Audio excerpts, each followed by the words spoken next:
बिस्मिल्लाहिर्रहमानिर्रहीम। चैप्टर 6 का आज हमारे पास लास्ट टॉपिक है पोटाशियम पर मैंगानेट, जिसका फार्मूला है KMnO4। ये दरअसल पर मैंगनीक एसिड HMnO4 का सॉल्ट है जिसमें कैटाइन पोटाशियम है।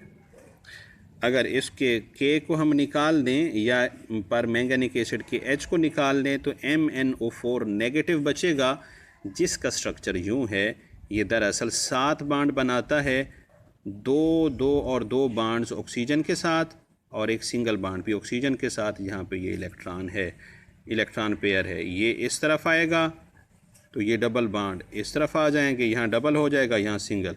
फिर ये इस तरफ आके डबल बनाएगा तो ये ऊपर चले जाएंगे। इसको हम रेजोनेंस कहते हैं और इस रेजोनेंस को चैप्टर नंबर 9 के अंदर हम इंशाल्लाह डिटेल से पढ़ेंगे।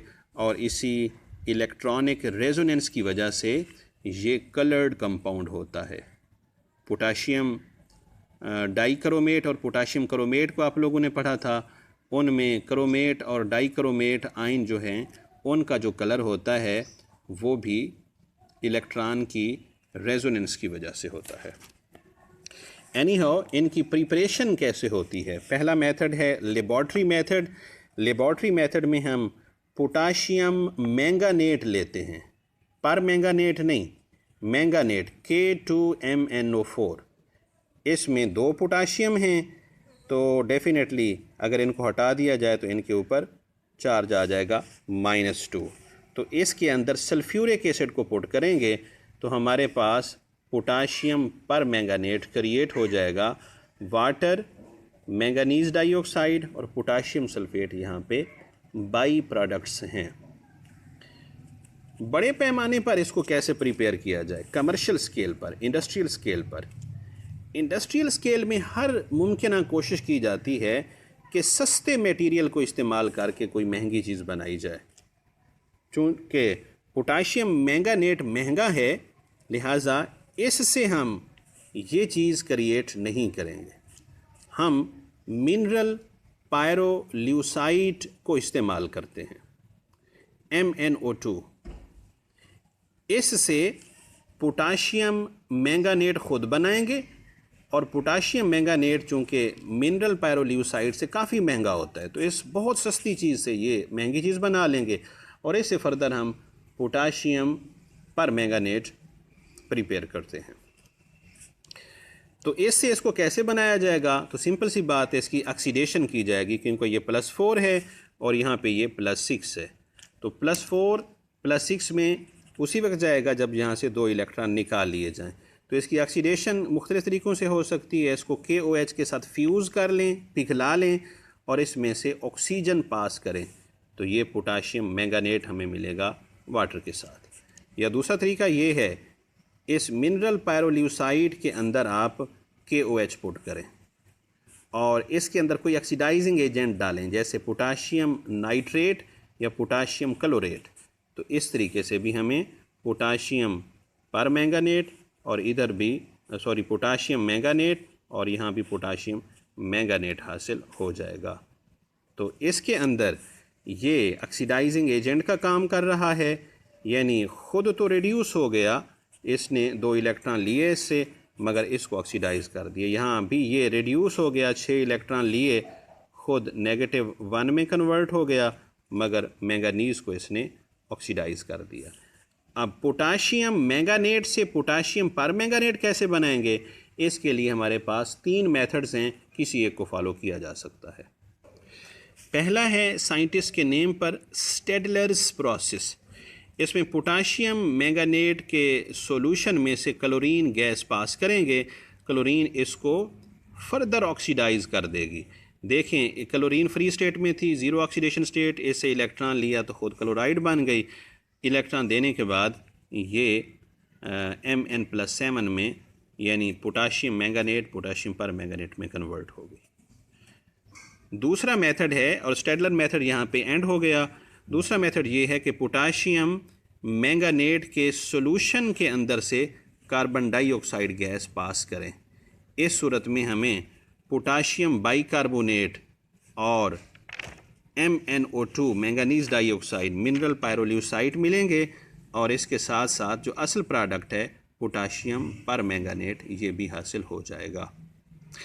इस रिएक्शन के अंदर ऑक्सीडाइजिंग एजेंट कौन है, रिड्यूसिंग एजेंट कौन है? तो इसका जवाब ये है कि ये रिएक्शन दरअसल डिस्प्रोपोर्शनेशन रिएक्शन है। इसमें ये कंपाउंड इट सेल्फ ऑक्सीडाइज भी हो रहा है, रिड्यूस भी हो रहा है। देखें यहाँ पे हमने इसके 3 मोल लिए, जिसमें से 2 मोल ऑक्सीडाइज हो गए और 1 मोल रिड्यूस हुआ, तो इसके अंदर कन्वर्ट हो चुका है। थर्ड मेथड है electrolytic oxidation process. Electrolytic cell इस्तेमाल करेंगे यहाँ। आप इसको चैप्टर नंबर 2 में और चैप्टर नंबर 10 फर्स्ट ईयर में, 10 फर्स्ट ईयर में और चैप्टर नंबर 2 सेकेंड ईयर में इलेक्ट्रोलिटिक सेल को आप स्टडी कर चुके हैं। तो यहाँ भी एक किस्म का इलेक्ट्रोलिटिक सेल ही अप्लाई किया जा रहा है। ये पॉजिटिव टर्मिनल है, ये नेगेटिव टर्मिनल है। इसके अंदर हमने पोटाशियम मैंगानेट के वाटर के अंदर सॉल्यूशन को यहाँ पे पुट कर दिया है। K2MnO4 प्लस वाटर, इस सॉल्यूशन को ये बनाएगा क्या? हमारे पास पोटाशियम, ये मैंगानेट और ये water. Chapter number 8 first year में आप पढ़ चुके हैं। ये देगा हाइड्रोजन आयन और हाइड्रोक्सिल आयन। जब हाई वोल्टेज की बैटरी से इसको कनेक्ट करेंगे तो एनोड पे हाइड्रोक्सिल आयन आएंगे, ये हमें देंगे वाटर, नेसेंट ऑक्सीजन और इलेक्ट्रॉन इस प्लेट को देंगे जो मूव करते हुए कैथोड की तरफ आ जाएंगे। तो ऑक्सीजन जो क्रिएट होती है एनोड पे, आपकी टेक्स्ट बुक में भी है कि इस पे ऑक्सीजन लिबरेट होती है। बहुत सारे हाइड्रोक्सिल आयन आएंगे तो बहुत सारे नेसेंट ऑक्सीजन बनेंगे, O से मिल के O2 बना सकती है और यहाँ से ये लिबरेट होती जाएगी। इलेक्ट्रॉन यहाँ पे आएंगे तो H पॉजिटिव आयन इस तरफ आएंगे और ये रिड्यूस होके H2 गैस बनाएंगे।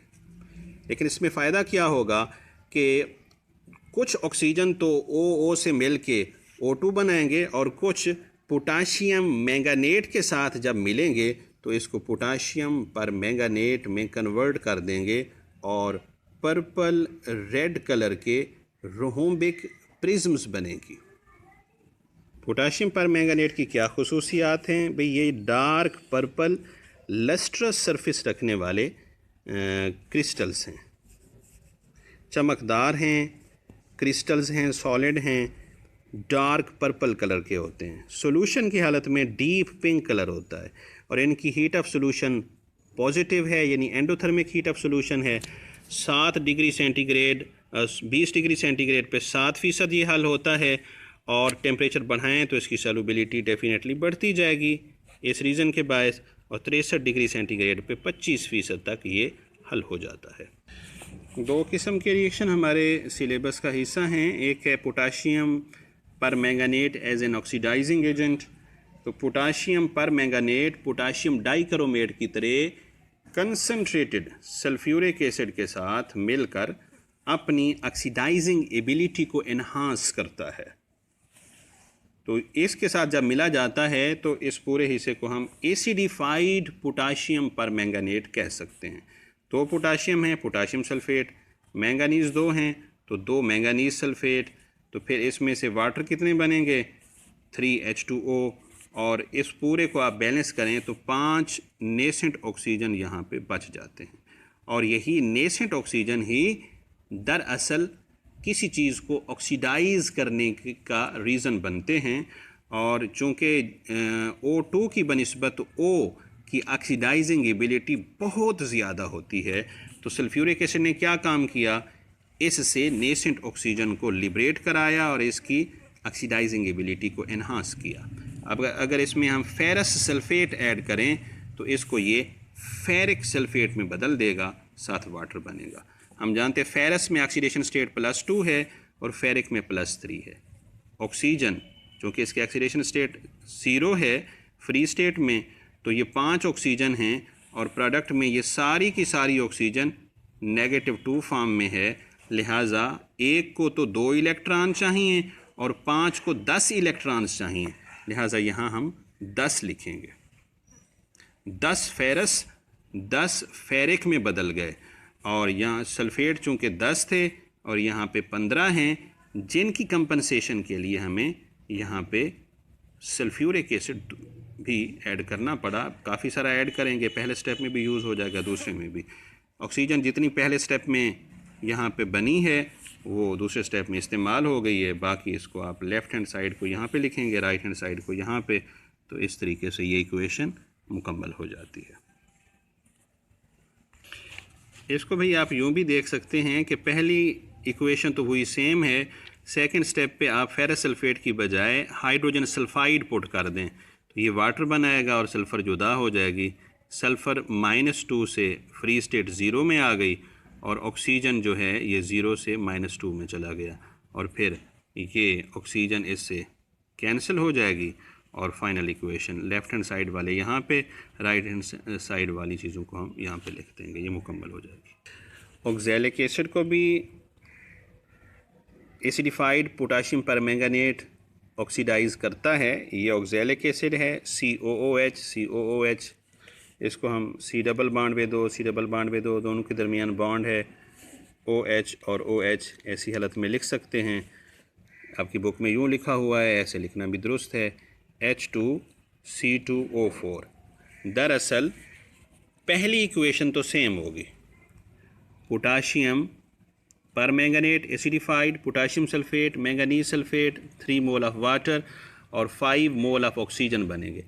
आगे डिपेंड करता है कि हमने फेरस सल्फेट डाला हुआ है, हाइड्रोजन सल्फाइड H2S डाली हुई है, या ऑक्सैलिक एसिड, किस चीज़ को ऑक्सीडाइज़ करना है। तो यहाँ पे ऑक्सैलिक एसिड है, तो ये ऑक्सीजन ऑक्सैलिक एसिड को ऑक्सीडाइज़ करेगा और CO2 में बदल देगा। ये आप देख सकते हैं कि कार्बन की ऑक्सीडेशन स्टेट +3 है और यहाँ पे इसकी ऑक्सीडेशन स्टेट +4 हो गई। +3 से +4 में कैसे जाएगा, एक इलेक्ट्रॉन रिमूव करके। इसको कितने चाहिए, टोटल 10 इलेक्ट्रॉन्स चाहिए 5 नेसेंट ऑक्सीजन को, लिहाजा यहाँ एक कार्बन तो 1 इलेक्ट्रॉन दे सकती है और ऑक्सैलिक एसिड में 2 कार्बन हैं, तो ये मैक्सिमम 2 इलेक्ट्रॉन दे पाएंगी। तो यहाँ 5 से मल्टीप्लाई किया तो ये कार्बन हमारे पास बन गए हैं अब 10। अब ये 10 इलेक्ट्रॉन दे सकते हैं और बाई प्रोडक्ट साथ यहाँ पे वाटर है। आखिरी रिएक्शन है इसमें, पोटाशियम पर मैंगनेट के अंदर अगर हम बेस डाल दें जैसा कि KOH है तो ये इसको पोटाशियम मैंगनेट में बदल देगी, साथ वाटर और ऑक्सीजन प्रोड्यूस होगा। ये +7 से +6 में आ गई, रिड्यूस हो गई इलेक्ट्रॉन लेकर, और यहाँ पे ऑक्सीजन भी साथ लिबरेट हो रही है न्यूट्रल फॉर्म में। तो इसके अंदर जितने भी ऑक्सीजन हैं या इसके अंदर भी जितने ऑक्सीजन हैं, सब के सब -2 चार्ज रखने वाले हैं। यहाँ भी -2, यहाँ भी -2, यहाँ 0 वाला। तो ये जो 2 इसके अंदर एटम है एक मॉलिक्यूल के अंदर, तो ये अपने इलेक्ट्रॉन कहाँ छोड़कर आए, तो ये 2 ऑक्सीजन के अगर हम आइंस ले लें तो ये न्यूट्रल फॉर्म के मॉलिक्यूल में कन्वर्ट हुआ और ये हमारे पास 4 इलेक्ट्रॉन यहाँ से आउट हो जाएंगे, और 4 इलेक्ट्रॉन को कबूल करने के लिए यहाँ पे 4 मैंगनीज़ होने चाहिए, ताकि हर मैंगनीज़ इलेक्ट्रॉन लेकर +7 से +6 में बदल जाए। ये सवाल बाज़-औक़ात पूछ भी लिया जाता है। यहाँ देखें, हम पर मैंगनेट में बेस डालें तो मैंगनेट बनता है, और इसके अंदर अगर एसिड डाल दिया जाए तो फिर ये मैंगनेट को पर मैंगनेट में बदल देता है। सवाल यूँ पूछा जाता है, मैंगनेट से पर मैंगनेट बनाएं और इसको फिर रिवर्स करें, यानी इससे फिर इसको ये बनाएं, तो फिर इसके अंदर KOH डालेंगे इसके अंदर, तो ये चीज़ बन जाएगी जैसा कि अभी हमने रिएक्शन में स्टडी किया। इस्तेमालात बड़े सादा से हैं। ये बहुत अच्छा ऑक्सीडाइजिंग एजेंट है, डिसइंफेक्टेंट और जर्मीसाइड के तौर पर इसको इस्तेमाल करते हैं, और बहुत सारे ऑर्गेनिक कंपाउंड्स की तैयारी में भी इसका इस्तेमाल है। इनकी डिटेल ऑर्गेनिक केमिस्ट्री में आएगी। ओके जी, अल्लाह हाफिज़।